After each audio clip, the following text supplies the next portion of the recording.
Hello. Hello. जी, मेरी बात hello. Rakesh Rakesh ji से हो रही है, विधायक जी। जी हो रही। जी जी हो जी, रही मेरा जी। नाम शंभू कुमार सिंह है। मैं नेशनल दस्तक से बोल रहा हूँ सर, और आपका इंटरव्यू कर रहा हूँ।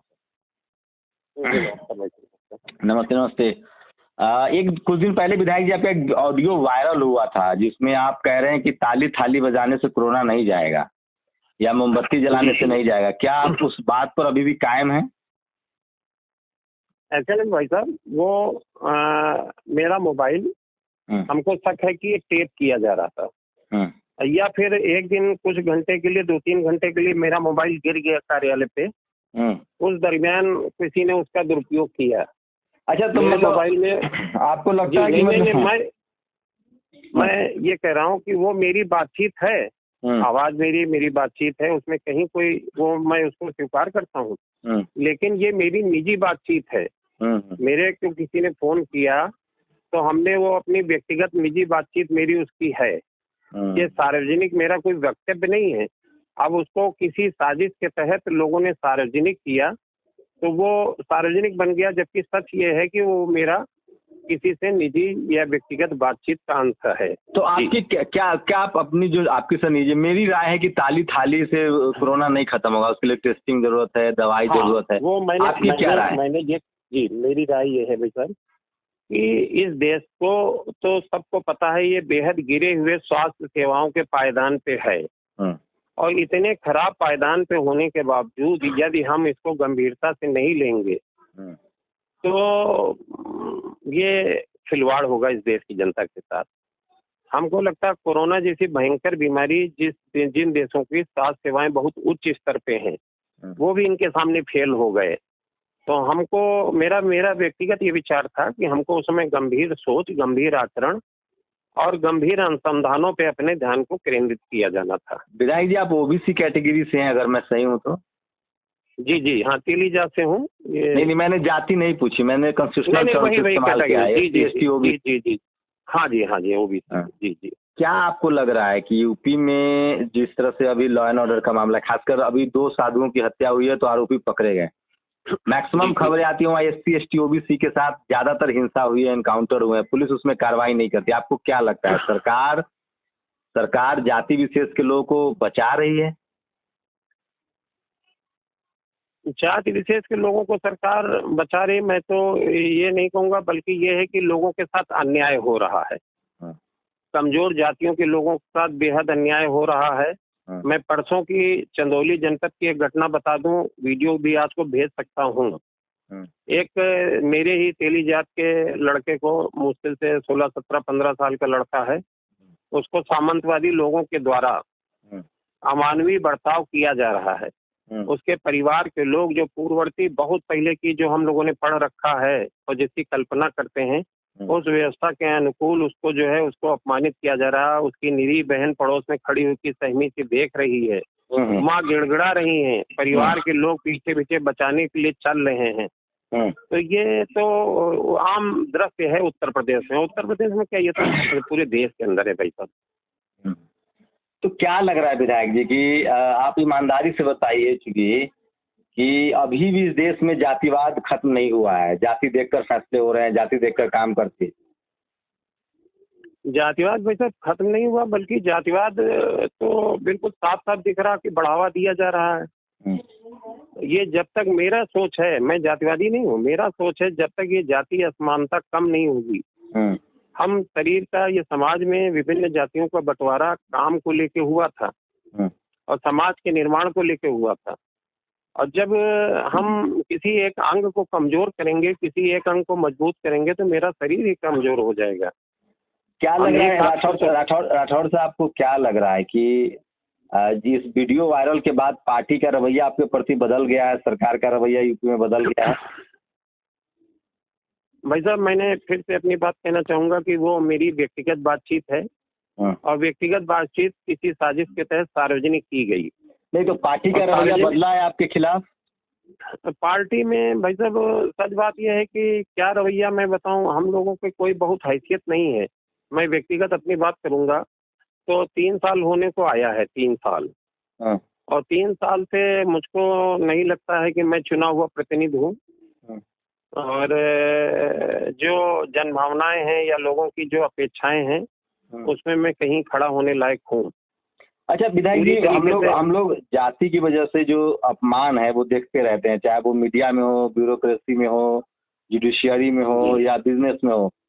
आप अगर पॉलिटिकल लीडरशिप की बात करें तो क्या एमएलए बन जाएं आप या मेंबर ऑफ पार्लियामेंट हो जाएं या मंत्री बन जाए, वहाँ भी जाति का असर रहता है। जो खासकर अगर आप कांग्रेस और बीजेपी जो सवर्न लीडरशिप वाली पार्टियां, वहाँ तमाम एससी एसटी ओबीसी माइनॉरिटी के जो मेंबर ऑफ पार्लियामेंट हो या विधायक हो उनको डोमिनेट किया जाता है। अगर आप विधायक हैं तो उसके बारे में अगर बताएं ईमानदारी से। वो तो बिल्कुल साफ साफ परिलक्षित होता है, वो तो साफ साफ दिखता है और हर पल हर कदम पे ये बातें हम लोगों के सामने आती हैं। और अब इसको कोई स्वीकार करेगा, कोई नहीं स्वीकार करेगा, लेकिन सच्चाई ये है कि ये जो आप इतने संवेदनशील हैं, आपने स्वीकार भी किया है, क्या लगता है अब आप अपने बातों से हट रहे हैं या उस पर रहेंगे? क्योंकि आपने जो बोला है। मैंने जो बात कही है उसमें कहीं से हटने का नहीं है और मेरा कोई अपराध नहीं, उसमें हटने का कोई बात नहीं। पता है विधायक जी, आपको अंदाजा है पूरा देश पूरी दुनिया में आपको, खासकर जो जिसको बहुजन समाज कहते हैं, एससी एसटी ओबीसी माइनॉरिटी, वो आपके सपोर्ट में खड़े हैं लोग। जी हम समझते हैं इस बात को, इसके लिए सबका मैं आभार और धन्यवाद भी देना चाहूंगा। अरे देश के प्रधानमंत्री खुद को पिछड़ा कहते हैं, आप भी उसी पार्टी में, उसका भी कुछ, और आपके यूपी में तो प्रदेश अध्यक्ष भी पिछड़ा है स्वतंत्र सिंह, तो उसका कुछ फायदा मिलता दिख रहा है आपको या वहां से बैकअप मिल रहा है? भाई साहब मैं बताऊं, जैसे एक मैं उत्तर प्रदेश के आंकड़े तो आपको नहीं दे सकता, लेकिन मैं एक छोटी सी घटना बताऊं। जैसे मेरे यहाँ सीतापुर जनपद में 11 शासकीय अधिवक्ता की नियुक्ति हुई, तो 11 में 10 ब्राह्मण 1 क्षत्रिय। मेरा नहीं कहना, मेरा कहना आप 50 बना दीजिए, लेकिन कुछ जगह दूसरों को भी तो दीजिए। दूसरे लोग फिर कहाँ जाएं? और यदि यही काम अभी किसी दूसरी जात का, मेरी जात के 10 बना दिए जाते तो मैं भी तब भी मैं विरोध करता, क्योंकि ये कहीं से न्यायोचित नहीं है मेरी समझ में। सरकार वहाँ कैटेगरी देख के काम करी, जनरल कैटेगरी के लोग का काम हो रहा है, एससी एसटी ओबीसी माइनॉरिटी को हाशिए पर रखा जा रहा है।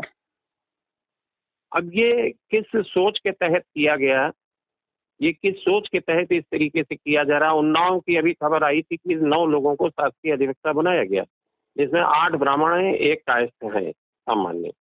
तो ये दूसरी जातियों के लोग जो वोट दिए थे, बेचारे संघर्ष किए थे, हम भी लाठी खाए भाई सब हैं।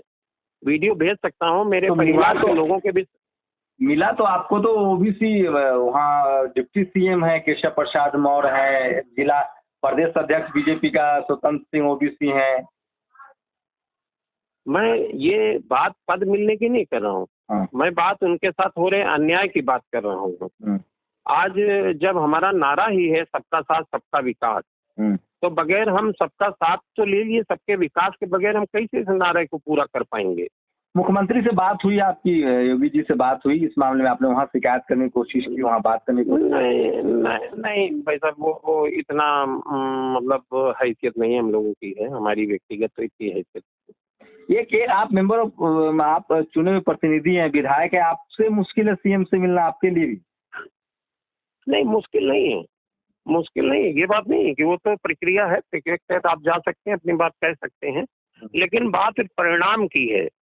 मेरे यहाँ एक बड़ा माफिया परिवार है और उनका आपराधिक इतिहास रहा लंबा। 200 के ऊपर हत्या, लूट और डकैती के मुकदमे हैं, 200 के ऊपर संगीन अपराध उनके ऊपर दर्ज हैं, और जिस जगह पर रहते हैं उस जगह के दूर तक का डेवलपमेंट उनके परिवार के आतंक के कारण नहीं हुआ। मैं ये बात सरकार बनने के बाद हमको लगा कि नारा है माफिया के खिलाफ का नारा है, गुंडों के खिलाफ का नारा है, तो हमको लगा कि अब लोगों को गुंडों माफियाओं से मुक्ति मिल जाएगी। तो वो हम भाई माननीय मुख्यमंत्री जी से हमने उनके बारे में कहा, 11 महीने बाद मेरे पास जवाब आया और वो सब के सब पार्टी में, भाजपा भारतीय जनता पार्टी में शामिल हो गए, बड़े बड़े झंडे लगा लिए। और इस समय तो इतना अच्छा काम उनका हो रहा कि वो ग्राम समाज की जमीनों पे जबरदस्त कब्जे हो रहे हैं उनके, हम निरी बन के देख रहे हैं। क्या लग रहा है राठौर साहब, आप विधायक हैं और जिस तरह से आप कह रहे हैं कि यूपी में लॉ एंड ऑर्डर का मामला हो या जातिवाद का मामला हो, वो एकदम अपने चरम पर है। रिपोर्टें ठीक हैं, जो आंकड़े और रिपोर्टें ऊपर आते हैं वो सब ठीक हैं, लेकिन जो आपको डर लग रहा है आप धरातल पर पार्टी कार्रवाई कर सकती है, डरे हुए हैं आप? भाई साहब देखिए, जीवन एक बार मिला है, ठीक है। और मैं राजनीतिक परिवार से नहीं हूँ, बड़ा राजनेता नहीं हूँ। हम्म, इत्तेफाकी घटना है कि मैं विधायक हो गया, लेकिन इंसान ही हूँ, इंसान ही रहूंगा। तो मुझको कोई डर नहीं, बिल्कुल आप इस बात को न कहिए, कोई भी किसी तरीके का डर नहीं है। और 56 साल उम्र हो चुकी मेरी है, हम्म, जीवन जी लिया लगभग। हम्म, जिम्मेदारी छोटी सी उनसे भी निवृत्त हूँ, एक बेटी की शादी कर दी है, और बहुत कोई लालसा नहीं है हम्म। कि मेरा ये हो जाए वो हो जाए। तो ये कोई भावात्मक बात नहीं कर रहा हूँ, कोई बहुत आदर्श की बात नहीं कर रहा हूँ, कोई डर नहीं, जीवन में कभी डर सोचा नहीं है क्या चीज राठौर है। राठौर साहब, आप आपके अंदर इतनी ताकत, लोग तो एक पंचायत सेवक बनने के लिए क्या क्या कर लेते हैं, सरपंच बनने के लिए, आप विधायक हैं, उसके बाद भी आपने समाज की बात उठाई है, तो इतनी ताकत कहाँ से मिलती है? ये तो भाई साहब हम विधायक ना होते यदि, तो हाँ, ये बात हम ना कहते शायद, हाँ, लेकिन ये तो मेरा काम है, ये जिम्मेदारी हमारे लोगों ने हमको दी है। हाँ, और ये इस देश की संवैधानिक प्रक्रिया है कि लोग चुने हुए प्रतिनिधियों को इन बातों को उठाना चाहिए, जिससे समाज का नुकसान हो रहा, बगैर मजबूत समाज के मौजूद राष्ट्र का निर्माण कैसे कर सकते हैं। हम्म, तो हम एक राष्ट्रवादी होने के नाते, हम्म, एक देशभक्त होने के नाते ये बात कह रहे हैं हम्म, कि जब तक सारे समाज मजबूत नहीं होंगे, सारे वर्ग नहीं मजबूत होंगे, हम्म। उनके बारे में हम ईमानदारी से विचार नहीं करेंगे, सिर्फ नारे लगाने से देश मजबूत हमारी समझ से नहीं होगा। क्या लग रहा है, आप बीजेपी में हैं, बीजेपी के विधायक हैं, और गंभीर आरोप हैं आपके, और उसमें फैक्चुअल भी आप फैक्ट भी दे रहे हैं, तो खासकर अपने भाई साहब, समर्थकों को और पूरे देश को क्या कहना चाहेंगे कि आपके साथ किस तरह का दबाव है, या किस तरह से चीजें हो रही?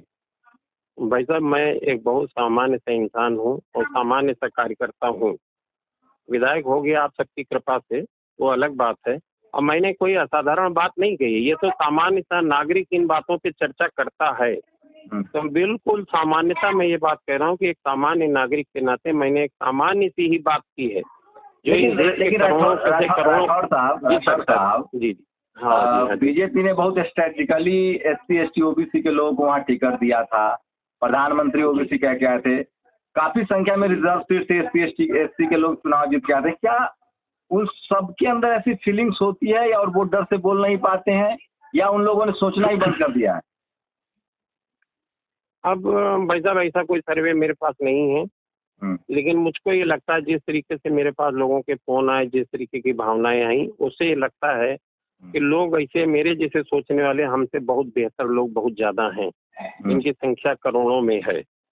तो करोड़ों में नहीं, लोग मैं जब जनता की बात नहीं कह रहा हूँ, आप देश तो जी आपको आज जान रहा है, आज सीतापुर के विधायक को पूरा देश जान रहा है। मैं सवाल ये था कि जो आपके पार्टी में आपके बहुत सारे, आप चूंकि विधायक हैं तो बहुत सारे विधायक दोस्त होंगे पार्टी के, तो ऑफ द रिकॉर्ड बातचीत तो होती होगी, मैं नाम तो कह नहीं रहा हूँ लेने के लिए, लेकिन और भी जो SC ST के विधायक हैं या OBC के विधायक हैं, वो ऐसे ही सोचते होंगे, या वो डर से बोल नहीं पाते होंगे, लेकिन सोचते होंगे एटलीस्ट? ये भाई साहब अपनी अपनी सोच और अभिव्यक्ति है। ये मेरा कोई मतलब कोई मेरा कोई मूवमेंट नहीं है कि हम कोई मूवमेंट आंदोलन या कोई इस तरीके का काम कर रहे हैं। ये तो मेरी अभिव्यक्ति है जो हमने व्यक्त की। अब वो दूसरे जो दलित और पिछड़े समाज के लोग हैं, जो प्रतिनिधि हैं, उनके अपने मन में क्या संवेदनाएं हैं, क्या अभिव्यक्ति है, क्या सोच है, ये तो वो बेहतर समझ सकते हैं। नहीं, लेकिन मेरे मन की ऑफ द रिकॉर्ड उनसे कोई समर्थन मिला होगा, कोई बातचीत हुई होगी, दर्जनों विधायक ने फोन किया होगा कि नहीं नहीं आप भाई साहब, नहीं भाई साहब, ऐसा है मेरा एक फ़ोन जिससे मैं पूरे जीवन में शुरुआत से जो नंबर रखे हूँ, मुझको लगा है वो टेप किया जा रहा था, और जिससे कि ये ऑडियो उसी में से वायरल की गई था जिसन, तो हमने वो फ़ोन फिलहाल बंद कर रखा है। अब ये नंबर मैंने बाद मतलब लिया, अब उसी पे कुछ लोगों से बात हुई, चुने हुए लोगों से। अब मैं कोई इस तरीके की कैंपेनिंग नहीं कर रहा हूँ कि मेरा उनसे किसी से मैं संपर्क करूँ या अपना समर्थन मांगूँ। ये मेरे मन की, मेरे आत्मा।